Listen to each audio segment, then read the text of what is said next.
Bismillahirrahmanirrahim. Perkenalkan, nama saya Diki Marsipulur, MPM 1940201029 dari lokal A1.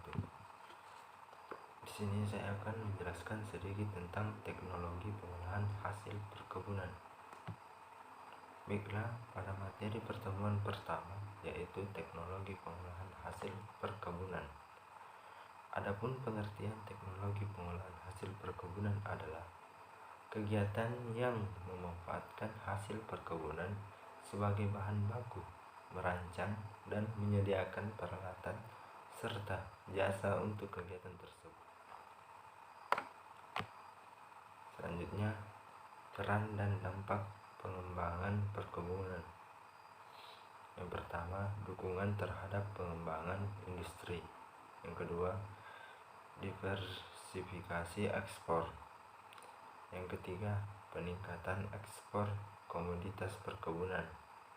Yang keempat, peningkatan dan pemerataan pendapatan. Yang kelima, penyerapan tenaga kerja. Yang keenam, mendukung program transmigrasi. Yang ketujuh, pemerataan pembangunan wilayah. Yang kedelapan, pemeliharaan dan peningkatan kelestarian sumber daya alam. Bentuk usaha perkebunan terbagi menjadi dua, yaitu perkebunan rakyat dan perkebunan besar. Adapun bentuk usaha perkebunan rakyat yaitu luas tanah yang diusahakan kecil, tingkat teknologi sederhana, dan masih berada pada taraf subsistensi. Selanjutnya, bentuk usaha perkebunan besar yaitu luas tanah di atas 25 hektar sampai puluhan ribu hektar. Pengusahaannya berbentuk pada hukum. Diusahakan dengan prinsip manajemen perusahaan, menggunakan teknologi maju, tenaga buruh tetap, dan business oriented. Selanjutnya, pada materi pertemuan kedua yaitu penanganan pasca panen hasil perkebunan dan penerapan green teknologi. Adapun materinya adalah penanganan pasca panen hasil perkebunan, yaitu kegiatan penanganan pasca panen tanaman perkebunan didefinisikan sebagai suatu kegiatan penanganan produk hasil perkebunan sejak pemanenan hingga siap menjadi bahan baku atau produk akhir siap dikonsumsi, di mana di dalamnya juga termasuk distribusi dan pemasarannya. Cakupan teknologi pasca panen dibedakan menjadi dua kelompok kegiatan besar, yaitu pertama, penanganan primer yang meliputi penanganan komunitas hingga menjadi produk setengah jadi atau produk siap olah, di mana perubahan atau transformasi produk hanya terjadi secara fisik, sedangkan perubahan kimiawi biasanya tidak terjadi pada tahap ini. Kedua, penanganan sekunder, yakni kegiatan lanjutan dari penanganan primer, di mana pada tahap ini akan terjadi perubahan bentuk fisik maupun komposisi kimiawi dari produk akhir melalui suatu proses pengolahan. Selanjutnya, perlu diterapkan dalam mengelola limbah perkebunan, yakni green teknologi atau teknologi hijau. Teknologi untuk menghasilkan energi dan atau produk yang tidak mencemari atau meracuni lingkungan hidup untuk masa datang. Teknologi hijau merupakan suatu bidang yang akan melahirkan banyak inovasi dan perubahan dalam kehidupan sehari-hari. Satu upaya untuk menjaga kelestarian atau keberlanjutan kehidupan. Teknologi hijau adalah aplikasi sains alam sekitar untuk memelihara sumber daya alam serta mengelola dampak negatif akibat aktivitas manusia. Teknologi hijau adalah teknologi rendah karbon dan lebih ramah lingkungan. Selanjutnya pertemuan materi ketiga yaitu potensi limbah hasil perkebunan untuk ditransformasikan menjadi produk. Potensi limbah kelapa sawit meliputi tandan kosong sawit dapat dimanfaatkan sebagai sumber pupuk organik yang memiliki kandungan unsur hara yang dibutuhkan oleh tanah dan tanaman. Tandan kosong kelapa sawit mencapai 21% dari jumlah pemanfaatan limbah kelapa sawit tersebut sebagai pupuk organik alternatif. Tandan kosong kelapa sawit memberikan manfaat lain dari segi ekonomi. Bagi perkebunan kelapa sawit, tandan kosong kelapa sawit dapat menghemat penggunaan pupuk sintesis sampai dengan 50%. Selanjutnya potensi limbah kakao meliputi pemanfaatan kulit buah kakao menjadi kompos sebaiknya dilakukan dengan komposisi campuran dari bahan organik lain seperti sekam padi dan sisa tanaman lain, atau dapat menambahkan pupuk kandang seperti kotoran sapi dan mikroba pengurai atau dekomposer sebagai biaktivator, yaitu bahan atau agen yang dapat memacu proses pengomposan lebih cepat seperti EM4, MOD71. Dapat juga menambahkan bahan lain seperti kapur, urea, dan abu dapur untuk memperkaya kandungan hara kompos.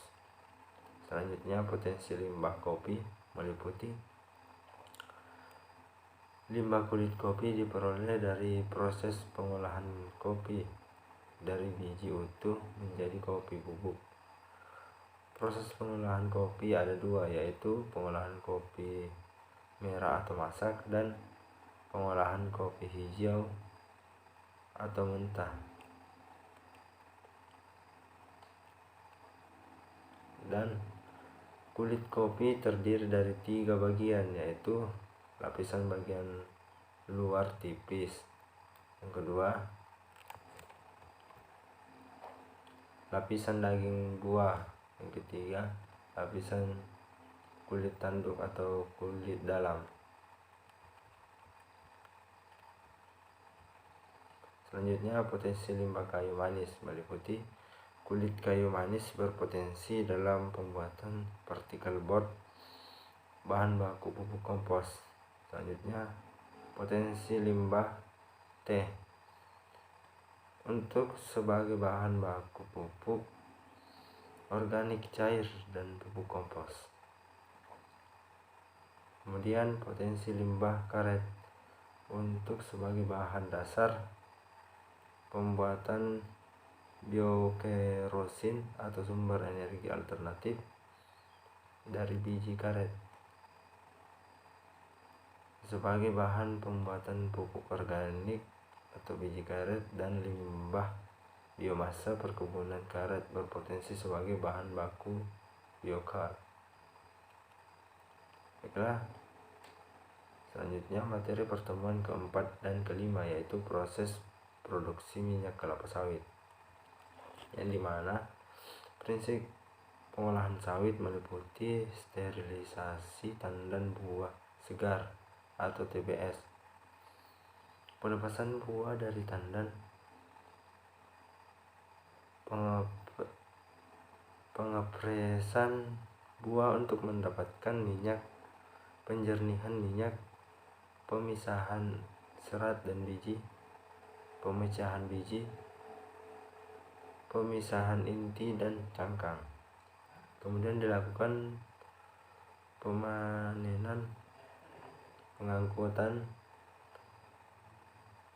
penerimaan buah, dan loading ram. Setelah itu perebusan atau sterilisasi yang bertujuan untuk pelepasan buah, preparasi mesokarp, dan preconditioning kernel. Selanjutnya pelepasan buah dari tandan dengan menggunakan mesin drum horizontal.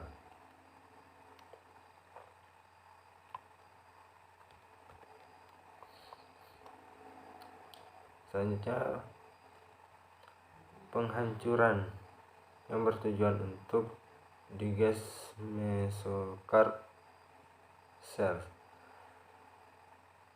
reheat, dan losen perikarp node. Selanjutnya pengepresan dilakukan dengan hasil pengepresan tersebut mengandung minyak 60%, air minyak 66%, air 24%, padatan tersuspensi 10%.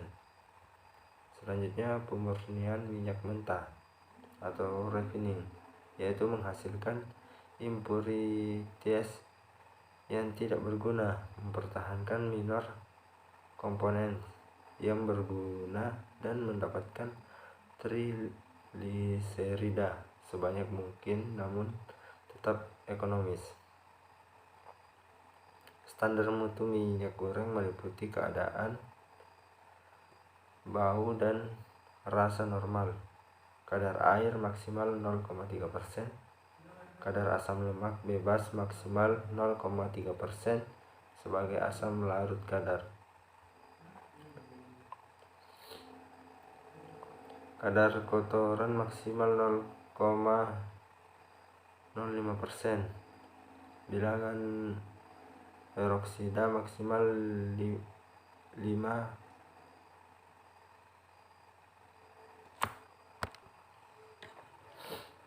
bilangan peroksida maksimal 5 mg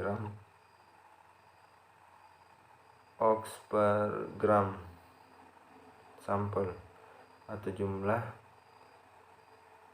mengoksigen yang terdapat pada 100 gram minyak. Bilangan penyabunan yaitu 255 sampai 265. Bilangan iodium 8 sampai 10. Ya, baiklah, selanjutnya materi pertemuan 6 dan 7, yaitu tentang pengeringan dan pendinginan. Pengeringan dan pendinginan dilakukan untuk memperpanjang masa simpan suatu produk hasil pertanian. Pengeringan adalah proses pengeluaran air atau pemisahan air dalam jumlah yang relatif kecil dari bahan dengan menggunakan energi panas. Adapun pengeringan juga dapat dilakukan dengan cara mengurangi kadar air, sedangkan pendinginan atau refrigerasi adalah proses pengambilan panas dari suatu benda atau bahan sehingga suhunya akan menjadi lebih rendah dari sekelilingnya. Mungkin itu saja yang dapat saya sampaikan. Kurang dan lebihnya mohon dimaafkan. Billahi taufiq wal hidayah. Wassalamualaikum warahmatullahi wabarakatuh.